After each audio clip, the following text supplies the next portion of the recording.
Hey everyone, Q&A time. I asked people on Twitter to ask me some questions, and I got some questions, so let's answer them. This is all off the cuff, there's no script, so apologies if there's lots of rambling and whatnot. My good friend Matt asks, if you're still looking for questions, favorite comic books? Which is actually a pretty hard question because there's a lot. There's ones that are obvious for someone like me if you know anything about my tastes. The Ian Flynn helmed Sonic comics have all been pretty good. I do feel like that the more recent IDW ones have been a little bit lacking, mostly just in that the story's been going on for a bit long. But we're at the end. We're seeing that towards the end, and I'm looking forward to seeing what they do after it. And even now, there's still some really good stuff they've been doing, like the Tangle and Whisper stuff that they did was fantastic. What I've read of it, I haven't read all of it.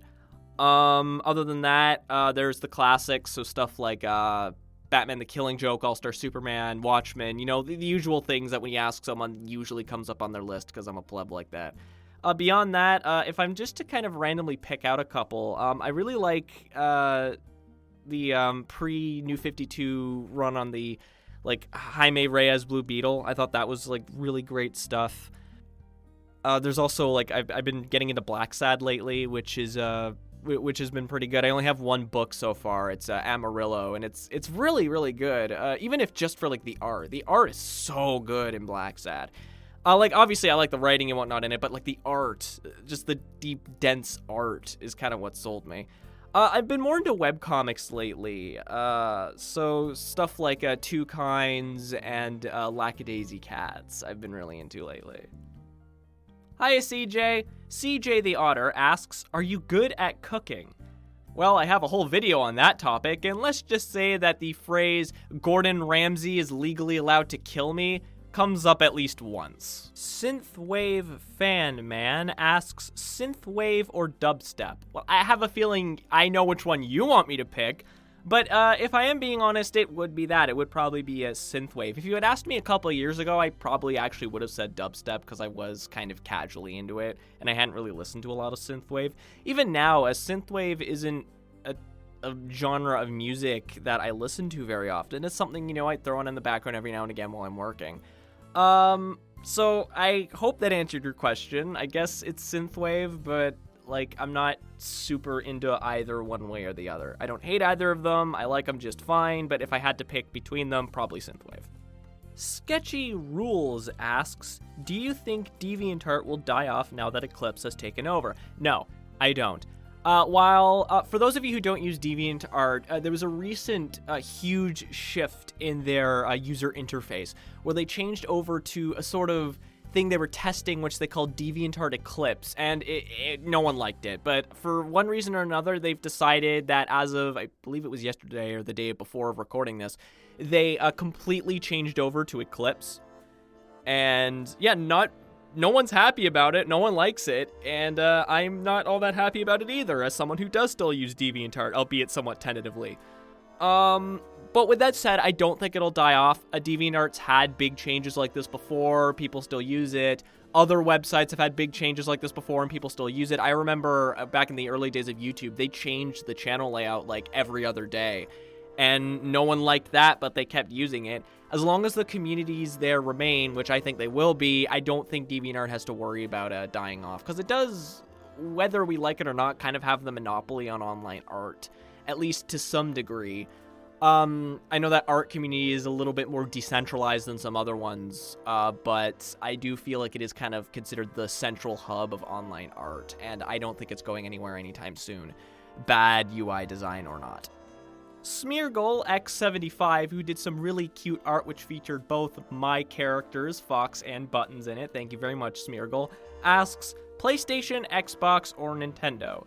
Nintendo. I've always been a Nintendo kid. I was also raised on PlayStation, and I did have an Xbox and an Xbox 360, but it's always Nintendo. They're the ones I always make sure to get the consoles for. They're the ones who make a good chunk of my favorite games. I'm always curious what they're going to do. I'm usually willing to put up with some of the sillier things that they do in favor of just how amazing a lot of their ideas are. I'll admit I'm a bit of a fanboy, but you know, that's fine, because as long as I'm not telling anyone else that they have to like Nintendo too, it's all good. It's always been Nintendo for me. It probably always will be Nintendo. That's just how it is, I guess. Nothing against PlayStation or Xbox. PlayStation especially. I have a long positive history with PlayStation. Oh, had to take a big drink of water for this one because Philip Sacramento asked a lot of questions. So let's just get through them as fast as we can. What would be your superpower? Telepathy. How do you feel your art has changed over time? In the same way that anyone's would as they continue to grow and improve. My anatomy has improved, my sense of color has improved, my learning has improved. I do wish I was improving at a faster rate, but I think we all do, and everyone learns at a different pace, so it's not a competition. What one place would you like to most visit? I'd like to travel all over Europe, just because I think that could be fun, get some friends together, travel all over Europe.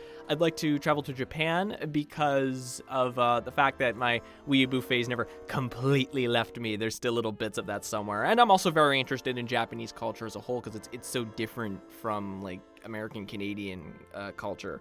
And lastly, to be a bit of a kid in the inside Disney World. I would love to see Disney World. What's one place I already answered that. What advice would you give to your younger self?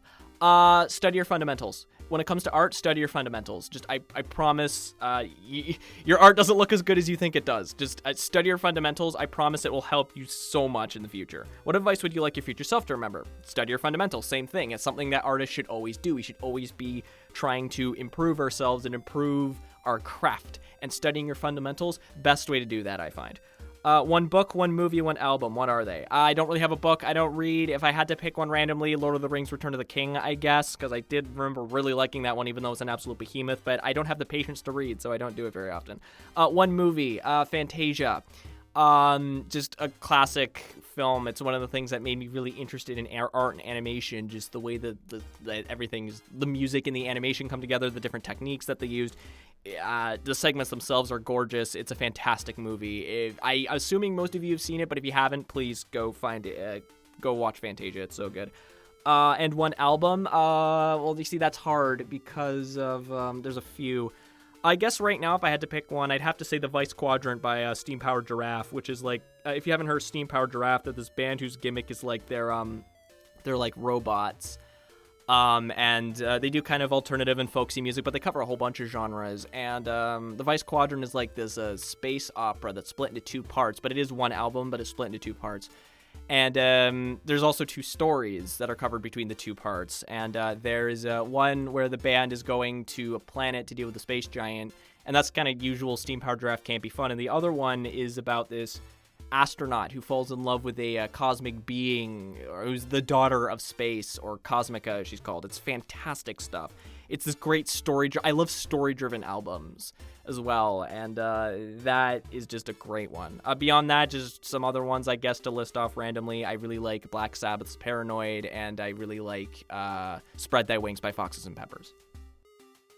All right, and that wraps it up. That's all the questions I got this round. I'd love to do something like this again in the future, just get people on Twitter to ask me some questions, and then I can answer them for them, because this was a lot of fun, just cutting loose a little bit and just answering some questions.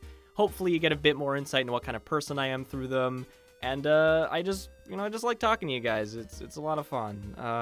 Beyond that, I don't really have anything else to say. Can't really think of a good outro for this. Follow my Twitter or else I'll find you.